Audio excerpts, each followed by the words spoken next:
governs, and she never governs wisely. The colonies are not to be emancipated.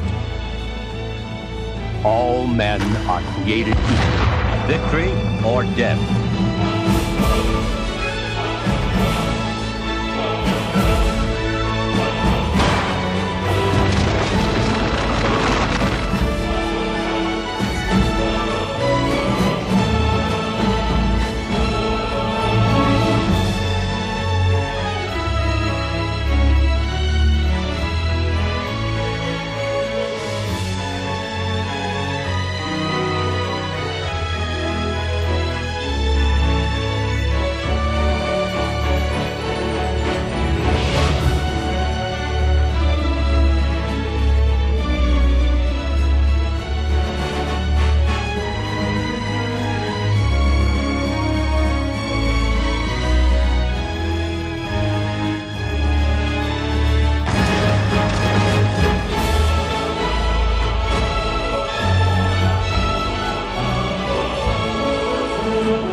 If the early motives for revolution were mercenary and self-serving, the year 1776 saw those beginnings transform and crystallize into America's beautifully idealistic Declaration of Independence.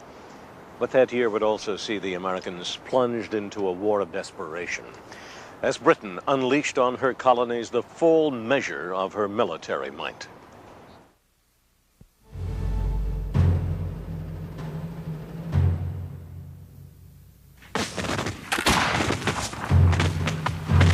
At the same time, American rebels were fighting British regulars at the Battle of Bunker Hill. The Continental Congress was in session here at Philadelphia's Independence Hall, formerly Pennsylvania State House. John Adams believed he had the key to enticing an equivocal Congress into supporting the army that had formed around Boston. And the key was a man. I concluded with emotion that Congress would adopt the army at Cambridge and appoint a general. I had no hesitation to declare that I had but one gentleman in mind for that important command, and that was a gentleman from Virginia, John Adams. The gentleman was George Washington, who had attended the convention wearing his scarlet and blue Virginia militia uniform, as if advertising his availability for military service. With one brilliant stroke, John Adams brought the Plantation Society Southern colonies to the active support of the industry-oriented Northern colonies, and at the same time, provided the embryonic Continental Army with a strong, charismatic leader. He was the revolution. He was the army. He is the only American who's ever lived who, if he had chosen to, could have become king. There was a movement toward the end of the revolution to make him the king of the new country. Though I am truly sensible of the high honor done me in this appointment, yet I feel great distress from a consciousness that my abilities and military experience may not be equal to the extensive and important trust. However, as the Congress desire, I will enter upon the momentous duty and exert every power I possess in their service and for the support of the glorious cause. George Washington to the Continental Congress. He was a man who had presence. He just walked into a room and everyone stopped and looked at him. He was very tall for that day, about 6'3", but in that time that made him a giant. George Washington was one of the richest men in America. He owned thousands and thousands of acres in Virginia, which he had in part acquired when he married Martha Custis, who was the richest widow in Virginia at the time of their marriage. And he had inherited a very substantial estate from his brother Lawrence at Mount Vernon. And also he owned thousands of acres in the West, which he had acquired as bounties for his service in the French and Indian War. And it only proves, I think, that the American Revolution was unique in this respect. It wasn't in any sense an attempt to overturn the existing class structure. It was really a war fought to protect rights and privileges and property which Americans felt they possessed as free-born Englishmen. At his Mount Vernon home, Washington presided over an estate that sheltered and utilized the labors of over 300 hired workers and slaves. He was a tough character. He wasn't this old man on a dollar bill that we think of now. He stood as straight as an Indian, you know, and men just worshipped him. He'd drink and he liked to gamble and play cards, and when he got mad, he could cuss the paint off the walls. You had prepared me to entertain a favorable opinion of him, but I thought the one half was not told me. Dignity with ease and complacency, the gentleman and the soldier look agreeably blended in him. Modesty marks every line and feature in his face. Abigail Adams on meeting George Washington. Everyone said he was extraordinarily graceful, the best horseman of the day. He was powerful. He inherited his father's strength. He didn't speak a lot. He was very self-effacing for two reasons. One, that was just his personality. He was not a pushy person. The other is his teeth were very bad. Even as a young man, they were rotting out. And that always embarrassed him a little, so he kept his mouth shut. You see the paintings of him with his lips clenched together. My dearest, I am now set down to write you on a subject that fills me with inexpressible concern. It has been determined in Congress that the whole army raised for the defense of the American cause shall be put under my care, and that it is necessary for me to proceed immediately to Boston to take up command of it. George Washington to his wife, Martha. 2 weeks after the Battle of Bunker Hill, Washington rode to Cambridge and officially took command of the Continental Army. He kept the British trapped in Boston and its harbor for months, while he watched his new army, largely composed of independent and undisciplined state militiamen, dwindle by desertions and enlistment expirations. Such a dearth of public spirit and want of virtue, such a dirty mercenary spirit pervades the whole that I should not at all be surprised at any disaster that may happen. Could I have foreseen what I have and am likely to experience, no consideration upon earth should have induced me to accept this command. George Washington, October 29th, 1775. Nevertheless, enough old militia re-enlisted, and enough new militia appeared in the next months to hold the shoestring army together. Washington moved his forces onto the heights of the Dorchester Peninsula, where he could overlook the British, but he could not threaten them. He had no heavy artillery.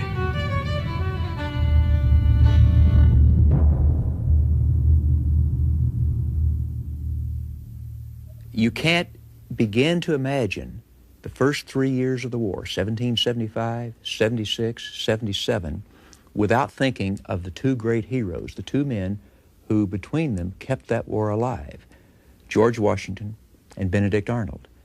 Both were great warriors, both were magnificent motivators of soldiers, both had physical courage on the battlefield, both did great things. Benedict Arnold is one of the great enigmas in American history. The reason his treason was so traumatic is because he was such a great hero. In May of 1775, Benedict Arnold, a successful Connecticut merchant whose name is now synonymous with traitor, had a plan that would supply the Patriots with the cannon and munitions they desperately needed. Far up the Hudson River, on the southern end of Lake Champlain, lay a dilapidated, undermanned British fort from the French and Indian War, known as Ticonderoga. Arnold persuaded the Massachusetts Committee of Safety to allow him to take up to 400 men to Ticonderoga, with the intent of capturing it and its scores of heavy cannon. On the way to do this, he discovered that Ethan Allen was going there on his own, so he went ahead, just himself and one person, and joined Ethan Allen. Ethan Allen was a frontier giant and vigilante who commanded the hills of Vermont with his Green Mountain Boys. Hartford, Connecticut citizens commissioned him and his cohorts as the perfect guerrilla force to take the fort. Arnold and Allen didn't get along at all. They fought. They didn't like each other personally. They disagreed over who was in charge, and it was confusing. To take Ticonderoga, as it turned out, was a piece of cake. The British defending it hadn't heard about the fighting in Lexington and Concord, so except for one guard, they were all asleep. By the time the alarm was spread, the Americans were inside the fort. They had, at bayonet point, all the British, and they surrendered it. No loss at all.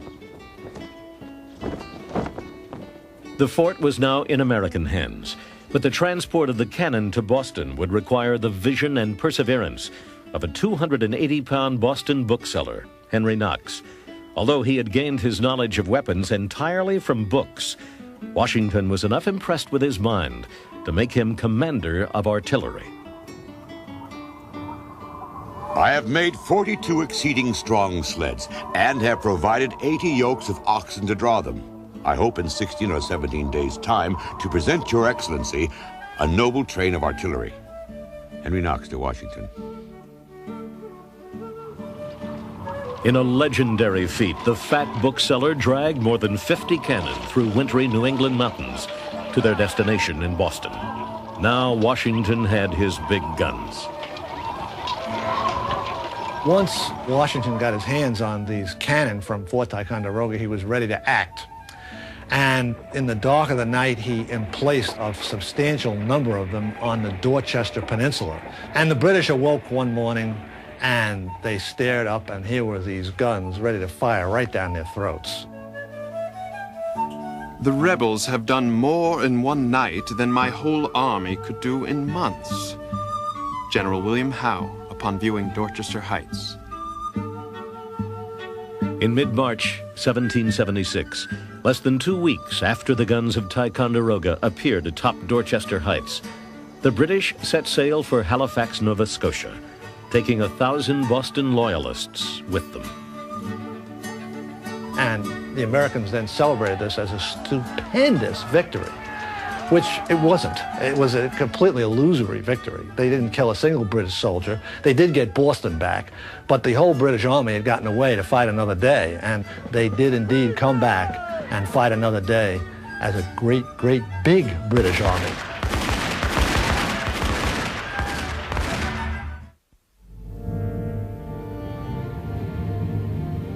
Because 13 colonies became independent, there's a sort of sense of inevitability, as though the modern United States was an actual unit. Actually, what's really happened was the partition of British America.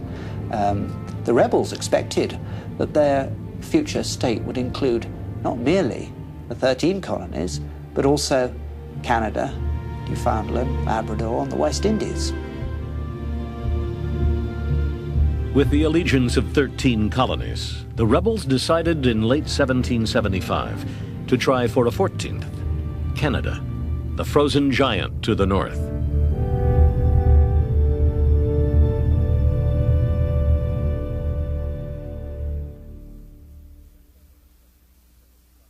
In September of 1775, General George Washington commissioned one of the heroes of Ticonderoga, Benedict Arnold, to travel to Canada through Maine with 1,100 troops and take the fortress city of Quebec.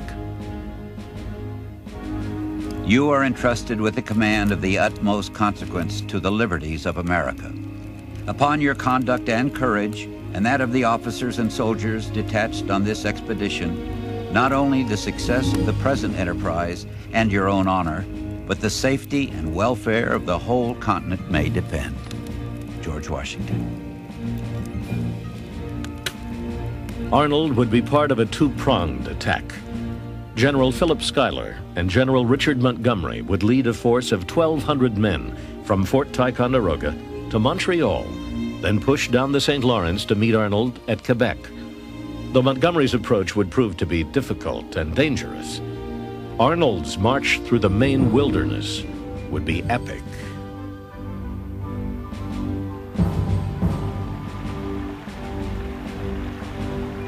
They sailed to the mouth of Maine's Kennebec River from a port near Boston. This was the true start of the 385-mile wilderness trek to Quebec. Arnold's march to Quebec is truly one of those great dramas of the Revolution. It has to go down in history as one of the great feats of leadership on one hand, and the overcoming of tremendous obstacles and the willingness to accept great privation and pain, even starvation on the part of the people who went along with him. They pushed up the Kennebec in rough 200-pound bateaus, which had to be portaged around the river's many waterfalls. You would have taken the men for amphibious animals, as they were a great part of the time underwater. Benedict Arnold.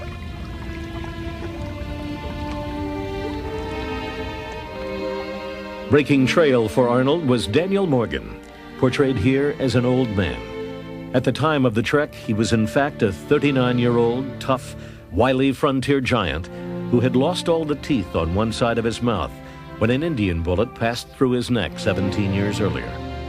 Morgan commanded 3 companies of riflemen for Arnold's expedition.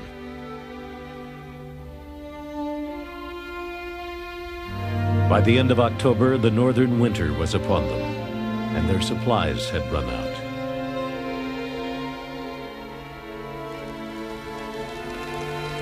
The voracious disposition many of us had now arrived at rendered almost anything admissible. In the company was a poor dog who became a prey for the sustenance of the assassinators. This poor animal was instantly devoured without leaving any vestige of the sacrifice. Nor did the shaving soap, lip salve, leather of their shoes, cartridge boxes, etc., share any better fate. Dr. Isaac Center.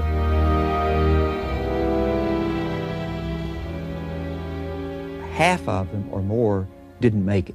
They died along the way of disease or starvation, or they gave up and went back. The others struggled on, past the headwaters of the Kennebec, toward Canada's Chaudière River.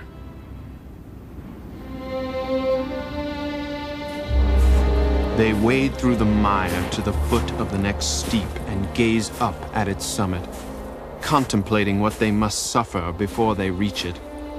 They attempted catching at every twig and shrub they can lay hold of. Their feet fly from them. They fall down to rise no more. Private George Morrison.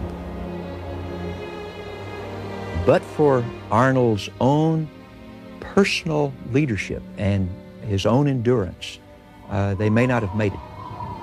As this entire group was about to freeze to death, to die of exposure, he and a few hand-picked men raced on ahead, got into the French settlements on the Canadian side, got food, and returned it to the men. I have been deceived by every account of our route, which is longer and has been attended by 1,000 difficulties I never apprehended. But if crowned with success, I shall think it but trifling. Benedict Arnold. Revitalized by the food, Arnold and his men marched on to the imposing cliffs of Point Levy, across the St. Lawrence River from the city of Quebec.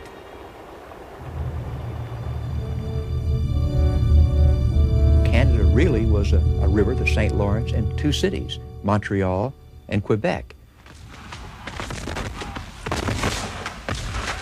The second prong of the American attack on Canada had captured the smaller, less important city of Montreal.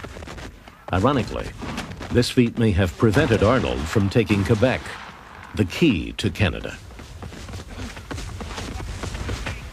The day before he would have launched his attack with scarecrows, but still a stronger force than the British had, British troops escaping from Montreal, which had been captured, came into the citadel, and that made the garrison too strong for Arnold to take.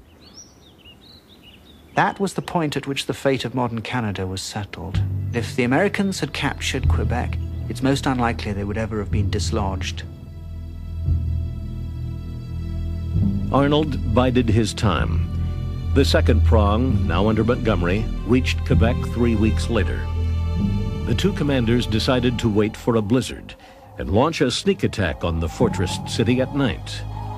They got their chance on New Year's Eve, 1775. Arnold would come from the north. Montgomery would approach from the south, around the precipice of Cape Diamond, where massive chunks of ice would cause his men to proceed in single file. Montgomery led the way. Men of New York, you will not fear to follow where your general leads. Come on, my brave boys, and Quebec is ours. General Richard Montgomery. A cannon, firing small lead balls called grape shot, ripped the darkness. Montgomery, two of his captains, a sergeant and a private, were killed on the spot. Confused and discouraged, his troops retreated. Arnold and his force of 600 passed through the Palace Gate into the winding streets of Quebec's lower town. They were surrounded by British musket fire. Arnold was hit. A musket ball lodged in his left leg.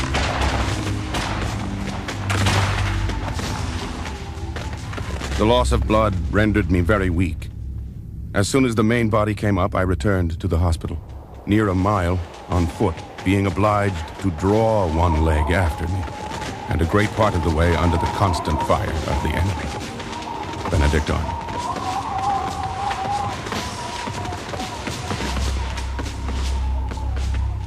The command of the American forces now fell to Daniel Morgan. Through daring and fierce fighting, he took hundreds of prisoners. But after 3 hours of fighting, Morgan was still unaware of Montgomery's death. Finally, without Montgomery's troops, Morgan was forced to surrender. The battle for Quebec was over. From a hospital bed on the outskirts of the walled city, a dogged Benedict Arnold lay with pistols loaded and sword at his side. I have no thought of leaving this proud town until I first enter it in triumph. I am in the way of my duty and know no fear. Benedict Arnold. We came that close, the Americans came that close to making Canada the 14th colony. And if they had, it would have been Arnold's doing.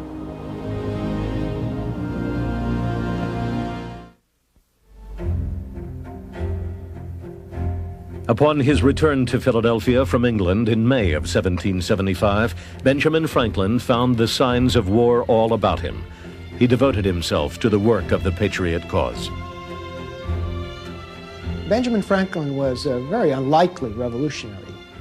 He was 70 years of age in 1776, an unusual age for a revolutionary. One doesn't usually think of men that old risking everything.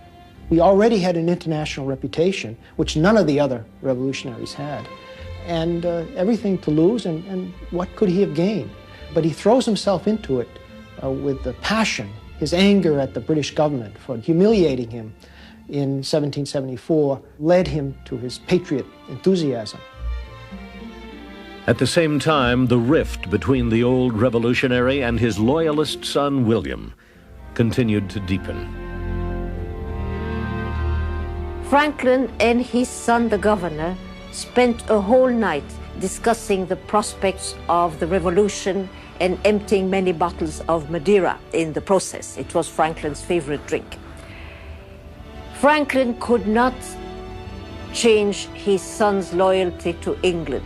The crown had given him respectability, and the son said that he would not espouse the revolution, that he was a servant of England, and thus he would remain. After this, the two men did not talk anymore until after the revolution. As governor of New Jersey, William Franklin became a loyalist leader. His revolutionary father became a member of a select 5-man committee responsible for drafting one of the most significant documents ever written.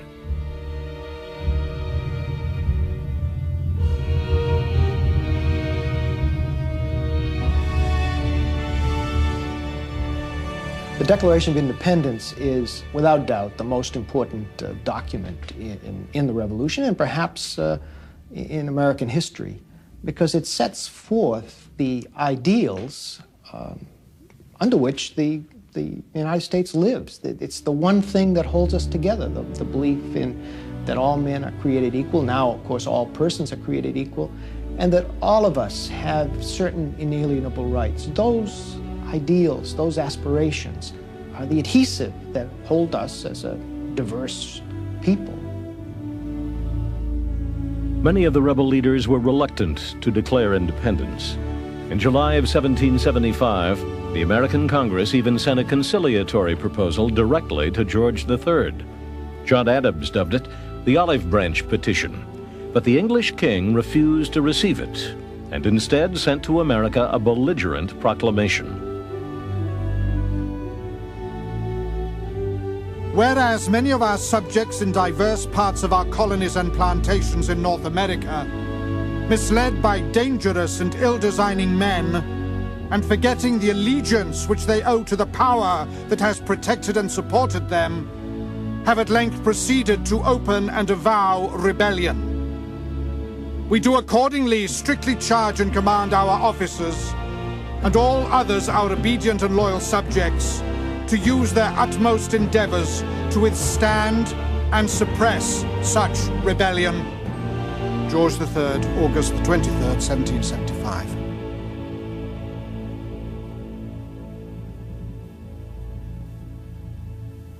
The king was convinced, as most of his subjects were, that it was essential to retain control of the American colonies. And he proceeded to the bitter end to believe that, and bitterly opposed even the making of peace at the end. Indeed, there's the domino theory. If you let America go, everything else will fall. Canada will fall, the West Indian colonies will fall, and so on. Thomas Paine was an Englishman who had come to America through the sponsorship of Benjamin Franklin. Early in 1776, he wrote an enormously successful piece of propaganda called Common Sense, the first major public call for independence. In months, the 47-page pamphlet had sold 100,000 copies. O ye that love mankind, ye that oppose not only the tyranny, but the tyrant, stand forth. Every spot on the world is overrun with oppression. Freedom has been hunted round the globe. Oh, receive the fugitive and prepare in time an asylum for mankind. Thomas Paine, 1776. Forward-thinking Abigail Adams saw in the climate of change a rare opportunity for her own sex. I long to hear that you have declared an independency. And by the way, in the new code of laws, which I suppose it'll be necessary for you to make, I desire you would remember the ladies and be more generous and favorable to them than your ancestors. Do not put such unlimited power into the hands of the husbands. Remember, all men would be tyrants if they could be. If particular care and attention is not paid to the ladies, we are determined to foment a rebellion and will not hold ourselves bound by any laws in which we have no voice. Abigail Adams, letter to John Adams, March 31st, 1776. Finally, the Congress created a committee to put America's demands for independence into writing. A 33-year-old Virginian, Thomas Jefferson, accepted the task of authorship. In Williamsburg, weeks before his new assignment, Jefferson had written the preamble to Virginia's Constitution. He would use it to guide him in his current task. He rented the upstairs flat of this house in Philadelphia to do his work, and in the parlor, at a small desk, he wrote the Declaration of Independence. It was intended to be an expression of the American mind, and to give to that expression the proper tone and spirit called for by the occasion. Thomas Jefferson.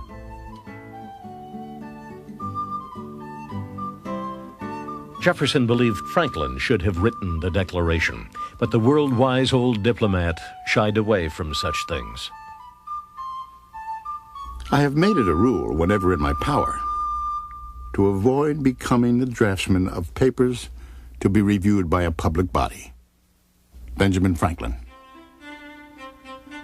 Instead, Franklin tinkered with Jefferson's text. "We hold these truths to be sacred and undeniable" became "We hold these truths to be self-evident." The greatest tinkering, though, came from the Congress itself, in session at the Philadelphia State House. Jefferson's original draft contained a passionate condemnation of the slave trade.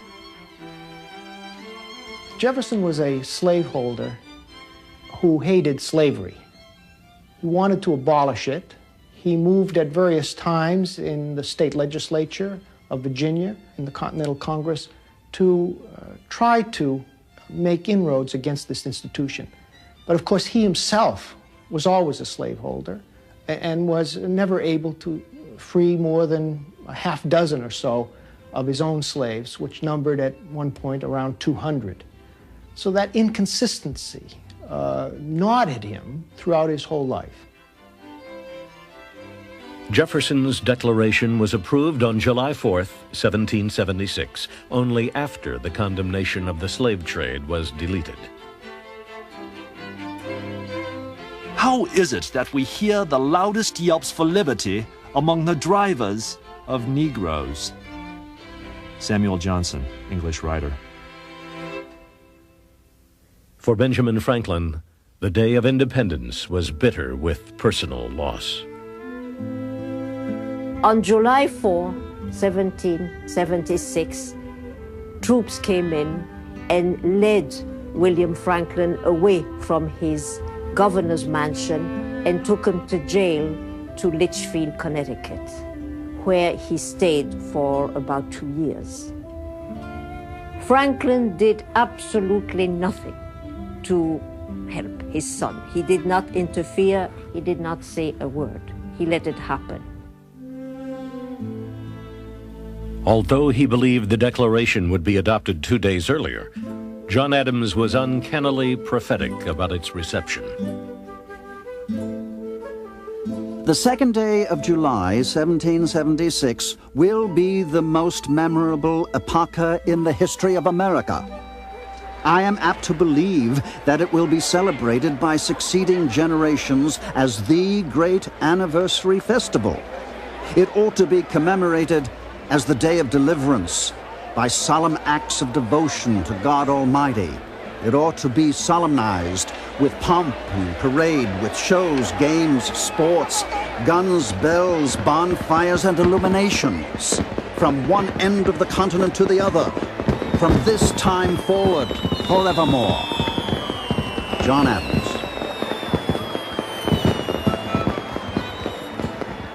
Even if the Congress didn't seem to remember the ladies, Abigail Adams was swept up in the euphoria of a new beginning.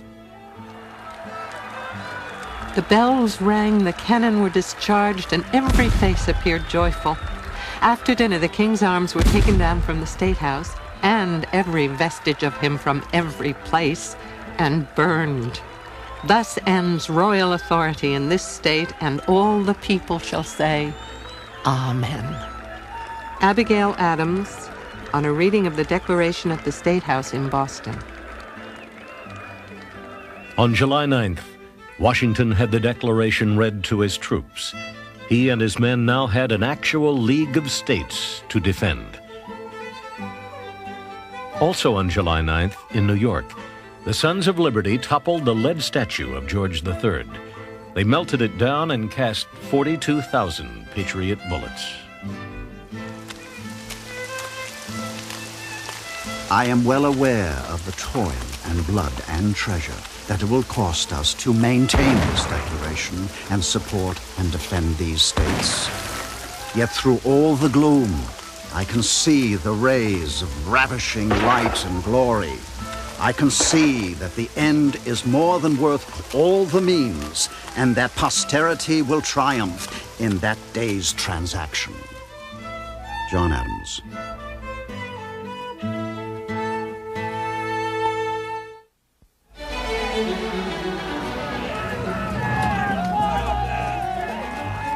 After Washington and his cobbled-together army chased the British from Boston out of the 13 colonies to Halifax, Nova Scotia, Congress was elated.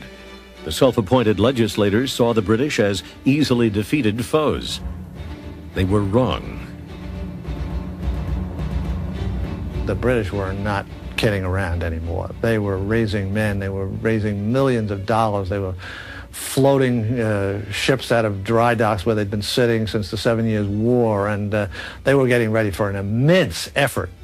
And they did indeed put together the largest British army they had ever sent overseas in the history of the country. William Howe's 9,000 men from Halifax would meet with his brother, Admiral Richard Howe's 23,000 troops from England, in the harbor of one of the largest cities in America, New York.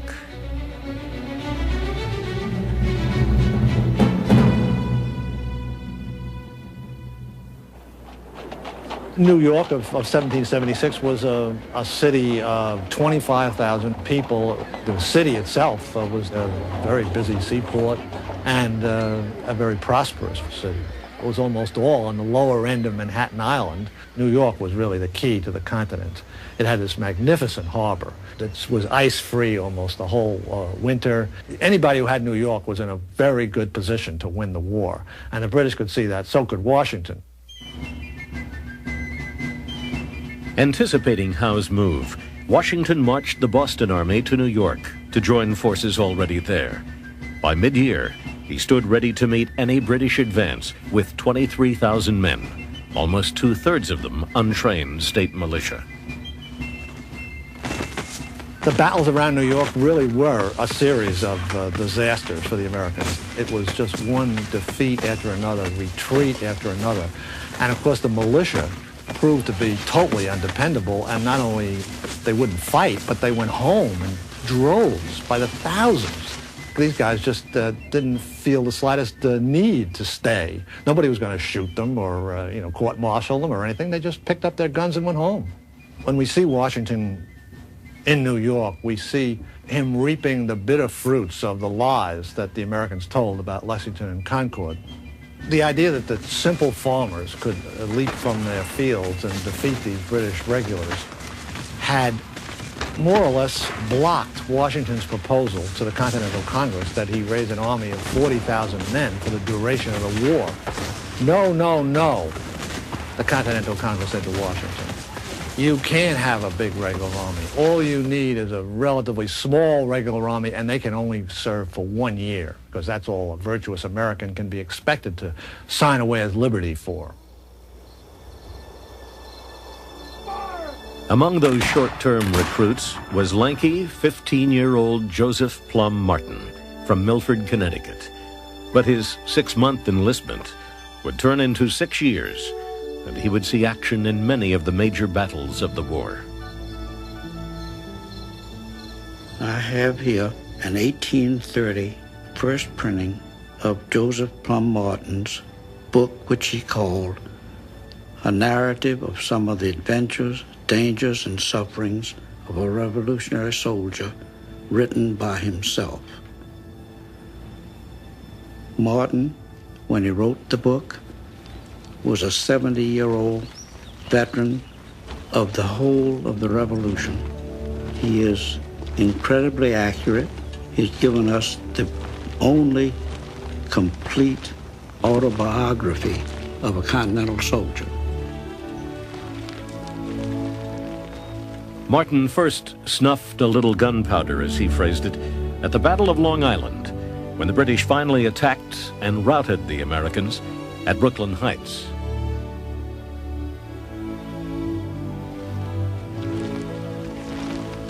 We soon landed at Brooklyn, upon the island. We now began to meet the wounded men, some with broken arms, some with broken legs, some with broken heads. Joseph Plum Martin.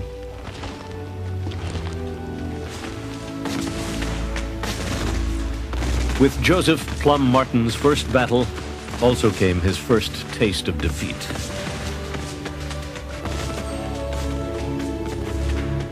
Multitudes were drowned and suffocated in morasses, a proper punishment for all rebels.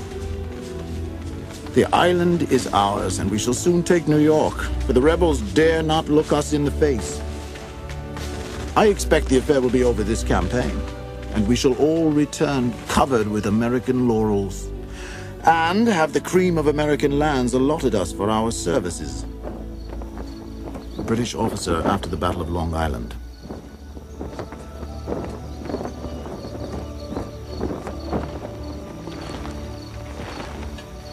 Unwisely, Washington had divided his army between Long Island and the island of Manhattan.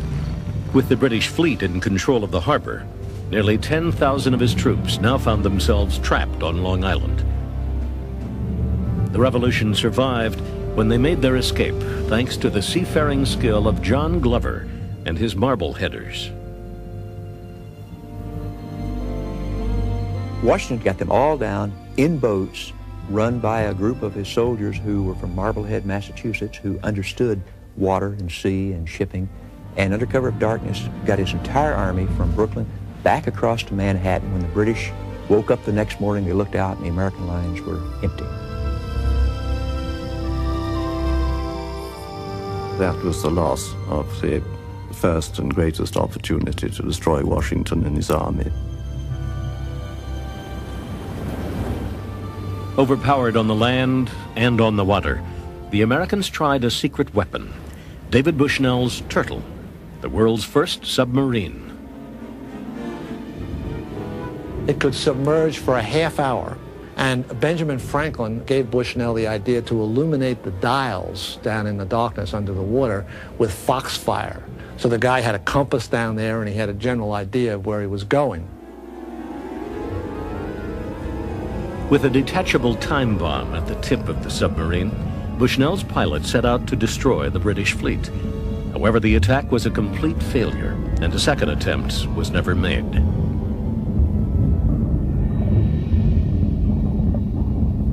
For 2 weeks, Howe refused to move on the Americans on Manhattan Island.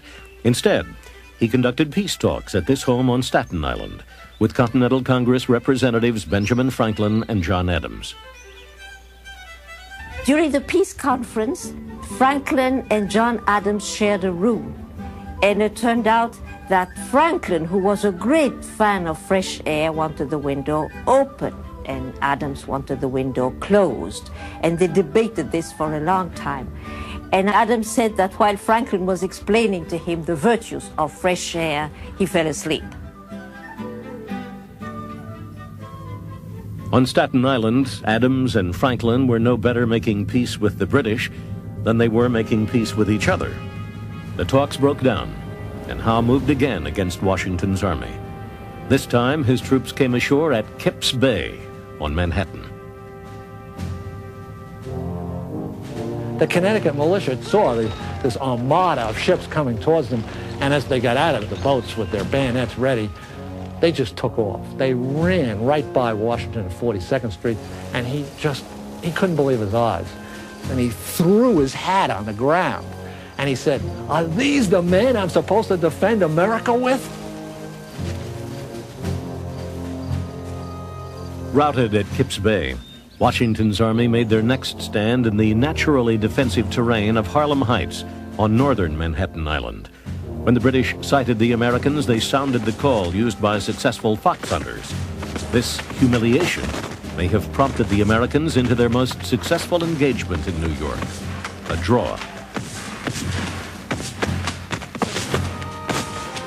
Such is my situation, that if I were to wish the bitterest curse to an enemy on this side of the grave, I should put him in my stead with my feelings.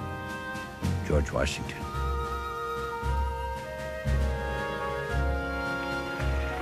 Howe finally chased Washington north out of New York City and up to the village of White Plains. Here at the end of October, Washington would meet the British again. But the real damage would take place at Forts Washington and Lee, twin encampments on the Hudson designed to keep the British from sailing up the broad, vital river.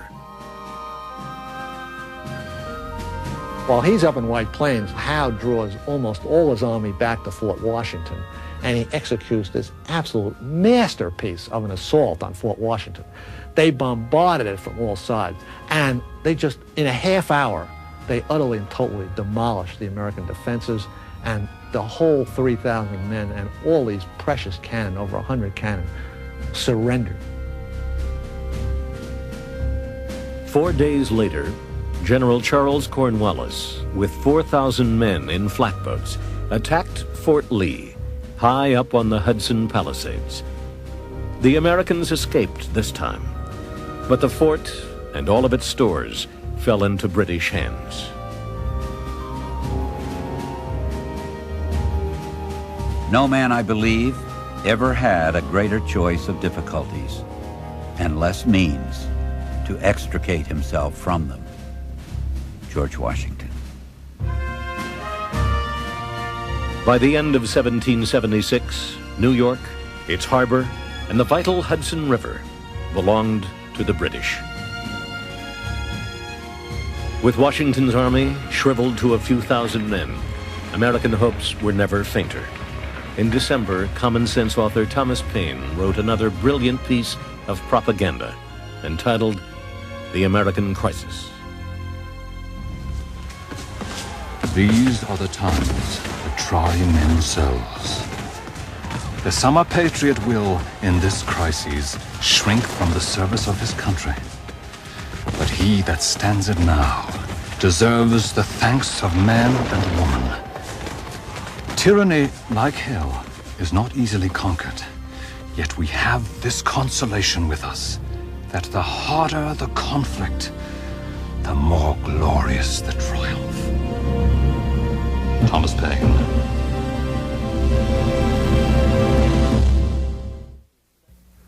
War in the 18th century has an almost leisurely feel by today's standards.